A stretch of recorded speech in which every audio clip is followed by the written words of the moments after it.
여기까지입니다. 지난 시간까지 우리가 동정녀 마리아에게 다시고까지 생각을 했습니다. 오늘은 뭐지 그러면? 본디오 빌라도에게 고난을 받으사 그 다음에 십자가에 못 박혀 죽으시고 십자가에 돌아가신 예수님을 생각하면서 은혜를 나누기를 원합니다. 어떻게 보면 우리가 십자가에 못 박히시고 하는 이 말은 사도신경의 고백 가운데에 가장 중요한 특징을 가지고 있다. 그렇게 말할 수가 있습니다. 예수님의 33년의 생애 가운데 가장 중요한 시간이기 때문에 그렇습니다. 여러분, 예수님이 이 땅에 오셔서 십자가에 돌아가셨는데 구약 시대에는 사람을 사형시키는 방법 네 가지가 있습니다. 하나는 뭐냐면 불사라 버리는 거예요. 또 한 가지는요, 돌로 쳐버리는 거예요. 또 한 가지는 목매달아 죽이는 거예요. 목매달아 죽이는 거예요. 지금도 가장 많이 사용하는 것이 뭐예요? 목매달아 교수역. 교수역은 지금도 가장 많이 사용하거든요. 그런데 우리가 성경에 보면 뭐 부모를 치거나 이런 사람을 뭐라고 했어요? 돌로? 네, 돌로 쳐 죽이는 경우도 꽤 많았어요. 그런데 그것보다 가장 힘든 사형 방법이 뭐고 하면 십자가예요. 십자가예요. 그래서 이 십자가에 못 박히는 방법은 로마 사람들도 사용을 했는데요. 이 로마 시민은 아무리 악한 죄를 지어도 십자가형을 지게 했다? 안 했다? 안 했다는 거예요. 로마 사람들이 아무리 살인을 하고 뭐 강도를 하고 뭐 난리 목숨을 끌어도 로마 사람들은 시민은 십자가에 못 박지 않았다. 그리고 이제 못 박는 사람들이 어떤 사람들이냐? 천한 노예, 그리고 그가 무도한 사람들. 그래서 우리가 예수님이 십자가에 못 박혀 있을 때에 성경에 보면 양편에 뭐가 달려있다 그러죠? 강도가 달려있다 그러는데 이 강도는 그냥 우리가 강도라고 보지 않는 이유가 뭐냐면 그가 무도한 강도란 말이에요. 그럼 무슨 강도일까요? 살인 강도였을 가능성이 가장 많고 정확한 거예요.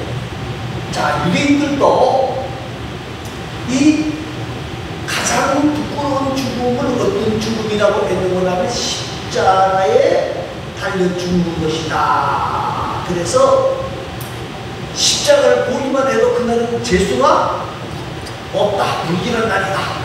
그래가지고 가던 길도 가지 않고 하던 일도 중단하고 그렇게 살았다는 거예요.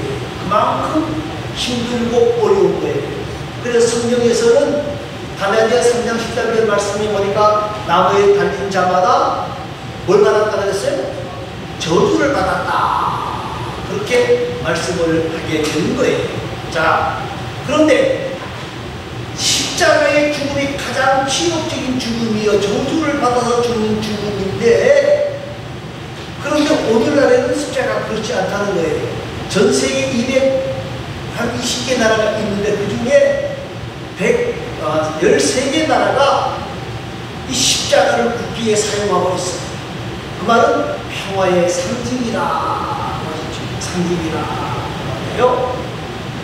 그런데 예수님께서 십자가에 못 박혀 죽으신 것은 악독한 죄인들이 지는 그러한 십자가를 지고 죽으셨는데 말입니다. 그죠? 그런데 성경을 가만히 들여다보면 예수님이 십자가를 지고 돌아가셨을 때에 그것을 지내있는 사람들이나 본 사람들이 뭐라 그러는 거냐면 예수님은 죄가 없다. 그렇게 증거를 하고 있는 것을 보게 되어집니다. 자, 그 대표적인 사람이 누구냐? 빌라도. 본디오 빌라도에게 고난을 받으사 십자가에 달려 죽으사 그렇게 고백하는데 그 예수님을 십자가에 못 박도록 허락했던 빌라도가 예수님에게 죄가 있다 없다? 없다. 그렇게 여러 번 고백을 하고 있습니다. 그리고 또 한 가지는 한 사람은 뭐냐? 십자가에 못 박힌 한편 강도도 예수님은 죄가 있다 없다? 없다. 그렇게 고백을 하게 되어진 거예요. 더 중요한 것은 예수님을 십자가에 팔아버린 사람이 누구예요? 예? 누구라고요? 가룟 유다가 십자가에 팔아버렸어요. 그런데 나중에 예수님이 십자가에 달려 돌아가신 모습을 보고 가룟 유다가 대제사장에 가서 뭐라고 얘기해요? 예수님은 죄가 없다. 그렇게 말을 합니다. 또 누가복음 23장 47절의 말씀을 보니까 뭐예요?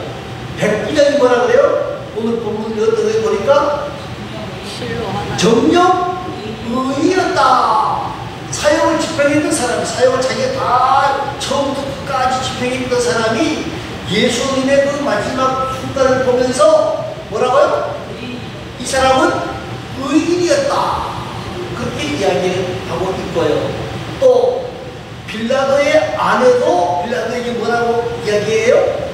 이 사람은 절대 죄가 없다. 그렇게 말씀을 하고 있는 것을 보게 되어진다는 거예요. 자, 그런데 예수님의 죽음은 보통의 죽음이었어요. 우리가 잘 아는 것처럼 머리에는 뭐라고 써져 있죠? 자칭 유대인의 왕.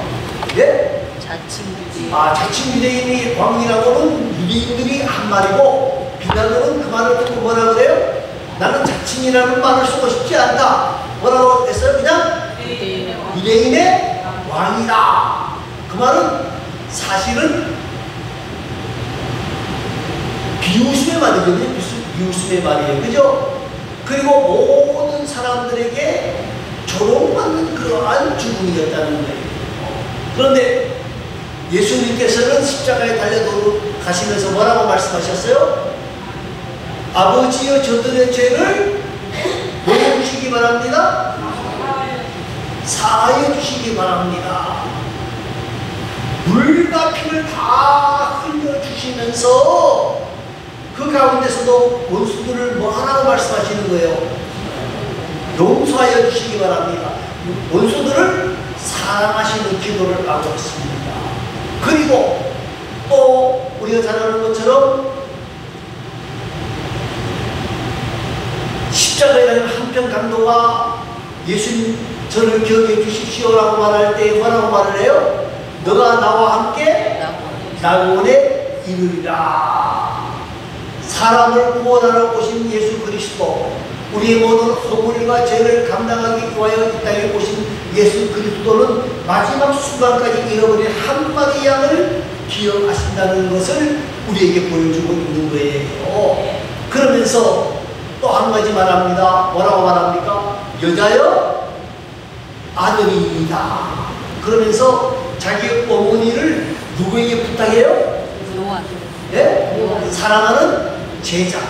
우리는 그것이 요한인 줄 알고 있습니다만은 사랑하는 제자에게 어머니를 부탁하고 있는 모습을 보게 되어지는 거예요. 여러분, 이게 흔해.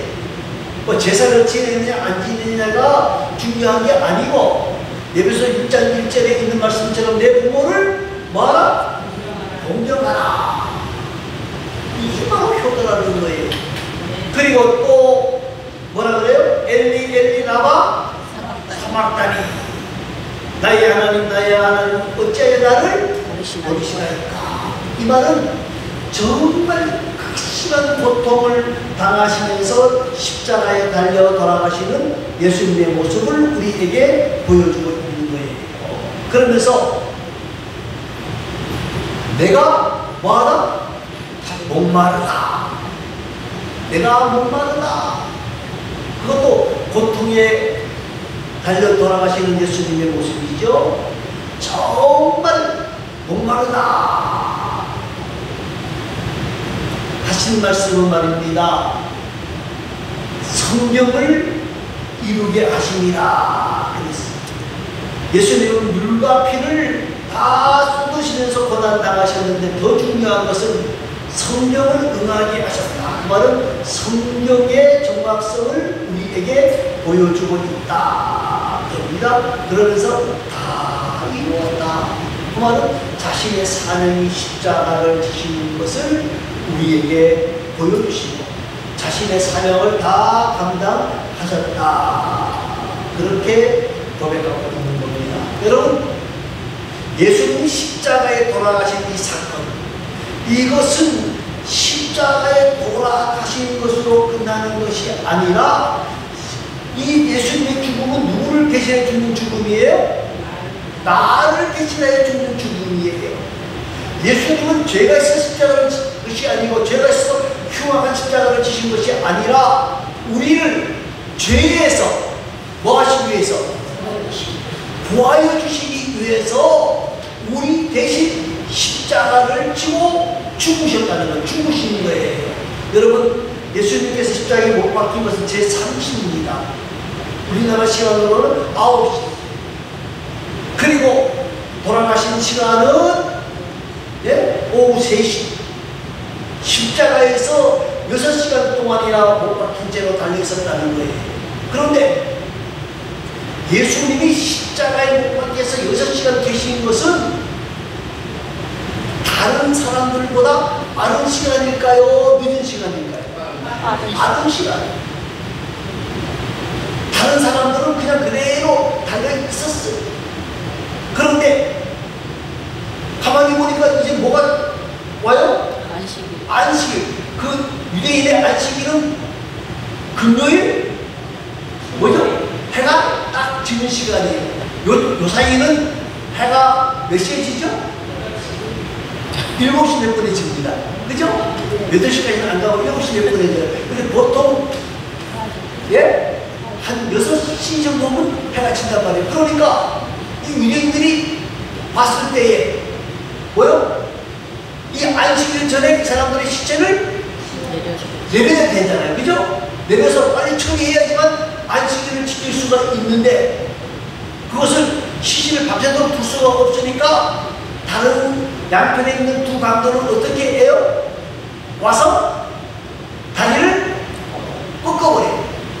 그리고 예수님은 돌아가셨는가 안 돌아가셨는가 확인하기 위하여서 뭐예요? 창으로 옆구리를 찔러버리셨어요. 여러분, 중요한 것은 예수님이 십자가에 못 박히신 의미가 뭐냐는 거예요. 우리가 이걸 알아야 해요. 우리를 대신에 죽었다고 하는 것을 알고 있습니다만은요, 성경은 우리에게 뭐라고 말씀하십니까? 죄의 싹은 뭐다? 사망이다. 사망. 그래서 우리 대신 예수님이 죽어주심으로 우리의 모든 죄가 사하여지는 대속자, 대속주, 우리를 대신해서 죽어주신 분이 되어주시는 것이고, 그리고 그가 죽음으로 말미암아 하나님과 우리 사이가 뭐요? 하나 되어지는 중보자의 역할을 감당하시는 죽음이라는 거예요. 또 한 가지는 뭡니까? 하나님께서 우리에게 말씀하시기를 죄의 싹은 사망이다 그랬는데, 여러분, 우리가 아직 죄인 되었을 때에 예수님께서 우리를 위해 십자가에 죽으심으로 자기의 사랑을 확증하셨다 그렇게 말씀합니다. 넘어서 5장 8절에 있는 말씀입니다. 자, 그러면 이 말씀이 무슨 말입니까? 하나님은 죄의 싹은 뭐다? 사망이라고 하는 그 약속을 지키셨습니까? 안 지키셨습니까? 공의를 지키시는 예수님의 모습이다. 하나님의 법칙에 위반된다, 위반되지 아니한다. 위반되지 아니하도록 모든 사람들의 죽음을 누가 대신 지게 하신 것이다? 예수님이 대신 지게 하신 것이다. 그런데 예수님이 십자가를 지심으로 말미암아 우리가 사망 권세에서 죄의 형벌에서 노임받는 것으로 끝나는 것이 아니라 우리는 뭐가 되는 복을 만나요? 하나님의 자녀가 되는 복을 만난다는 거예요. 자녀가 되는 복을 만난다는 거예요. 그리고 우리는 하나님의 자녀가 되어지는데, 하나님의 자녀, 이것은 친자가 아니고 뭐예요? 양자가 되어지는 복을 만나게 되어진다 하고 말씀을 하는 거예요. 여러분, 그렇기 때문에 우리는 의인입니까? 죄인입니까? 예? 의인입니까? 죄인입니까? 죄인입니다. 그러면 예수님 십자가에 죽은 것이 아무 소용이 없네요. 의인은 칭함을 받았습니다. 예, 이게 두 가지 다 맞잖아요, 그죠? 우리가 감히 나는 의인입니다 하고 배내면 내가 의롭게 이렇게 내밀 수 있습니까? 없어요. 우리가 하나님 쪽에서 볼 때는 우리는 의인이죠. 예수님 다 우리의 허물과 죄를 다 깨끗하게 사하여 주셨어요. 그런데 내가 하나님 나는 의인입니다 하고 나갈 수 있어요? 예? 우리는 하나님을 향하였을 때에는 뭐라고 얘기해야 돼요? 죄인입니다. 세상을 향해서는요, 우리는 우리의 모든 허물과 죄를 누가 사하여 주셨다? 예수님이 사하여 주셨다. 당당하게 외칠 수 있는 사람이 되어져야 된다는 거예요. 오늘 예수님이 십자가의 죽으심에 대한 말씀을 생각하겠습니다. 십자가에 죽어주시기 때문에 우리가 뭐가 되는 거예요? 예? 의인 되어진 거예요. 의인 되어진 거예요. 예수님이 십자가에 죽어주시기 때문에 우리가 하나님의 나라를 선물로 받게 되어지는 거예요. 저와 여러분이 이 십자가의 의미를 깊이 생각하고, 우리가 그 옛날의 사람들은 십자가를 무시했지만 우리는 십자가를 더욱더욱 사랑하고 사모하고 좋아하고 바라보는 복된 자들이 되어줄 수 있기를 간절히 소망합니다. 기도하겠습니다. 아버지